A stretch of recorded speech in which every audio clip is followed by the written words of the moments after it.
Before we talk about the two types of time, we need to talk about why we need two types of time. So, my cosmology is meant to be a skeletal structure describing our infinite reality and the infinite 3D realities that are housed within it. So, while these are all structural components, there is a point where awareness from this structural place will take on one of its realized forms. So I also make the connection that self-realization happens via creation. Things are just there. Once again, in an infinite reality, there's no such thing as a beginning and an end. There just is. So a creation of a universe, let's take our universe as an example. It is one of the sphere points, correct?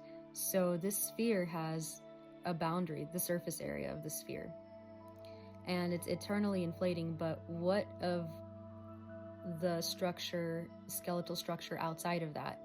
So if you take a look at the graph where I talk about this is our universe, just imagine that sphere being, like a circle with like pictures of galaxies and nebulae in it. And then the sphere points on the axis in front, side to side, and everywhere in between, they would have different material or skin. So what is the difference really between what's going on with time within, and how did I intuit this? It came back into the whole zooming thing. I just kept thinking about zooming, and the concept of zooming is going from one scale to another. Once again, one to another implies a time shift. And when you're looking at a skeletal structure, it's less about did this time actually pass by, and it's more about what was awareness able to capture, at what level of depth and resolution of whatever it is, quote unquote, looking at or becoming aware of. The difference between time and how it operates here versus within material.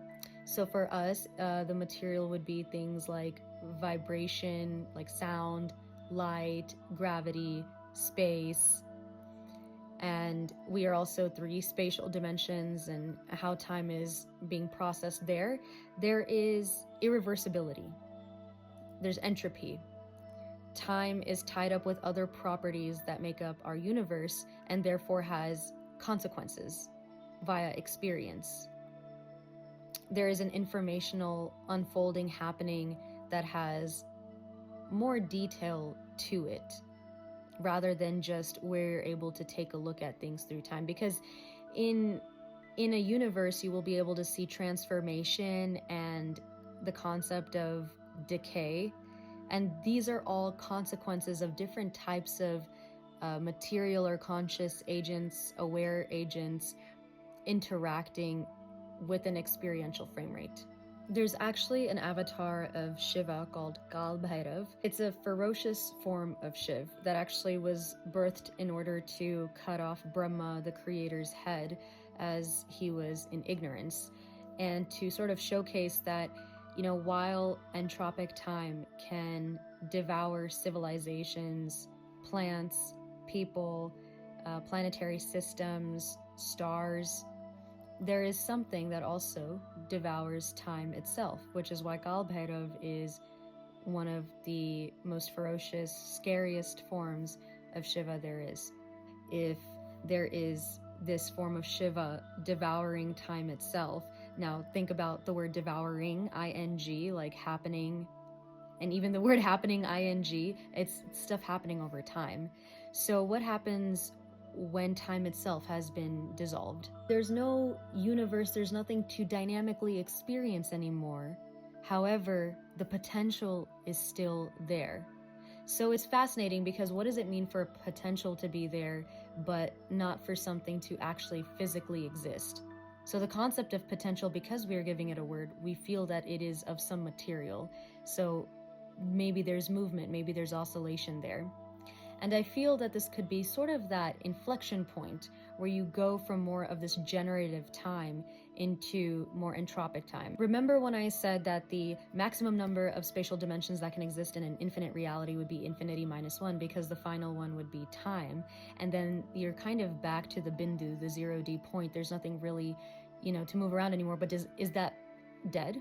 Is that thing no longer, there's no more universe that would be created, So that's actually not the case. It's just that sphere point has been it's self-realized to the maximum capability. So what's fascinating is also for Kalbhairav, there's Kala, the death, the time and darkness, but also duration, a point and date, and how you kind of move through different realities and the timing of that.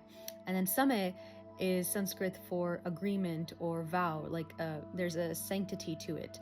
So that actually makes a lot of sense, because if entropic time is Samay, then it is basically the vow and the agreement with knowing thyself, and thyself here would be whatever that God, Big Bang origin point, Bindu, would be, realizing itself. And once it kind of completes its dharma of eternal self-realization within that boundary, then that generative time comes into play. The goal of the cosmos is to self-realize to its maximum capability with the highest level of efficiency. That's why the cosmology is called a recursive Vach model of the universe. It's generating as many infinite creations and stories as possible, and it will do so by also creating creations that themselves create. Because one of the greatest questions in cosmology is why large-scale systems tend to become efficient and harmonize and reach homeostasis.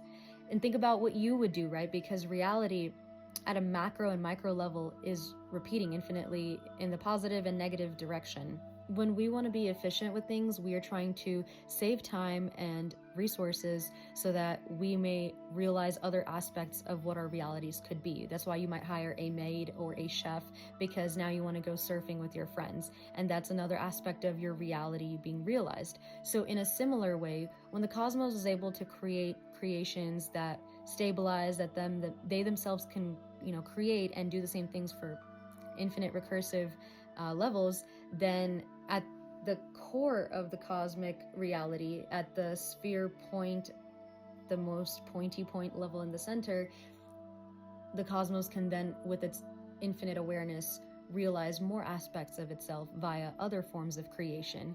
Until that is entirely satisfied, our God as a sphere point universe has finally examined and integrated all aspects of the self. It has split into all dualities and polarities and unified all again. No dynamism is necessary. You've returned to your point.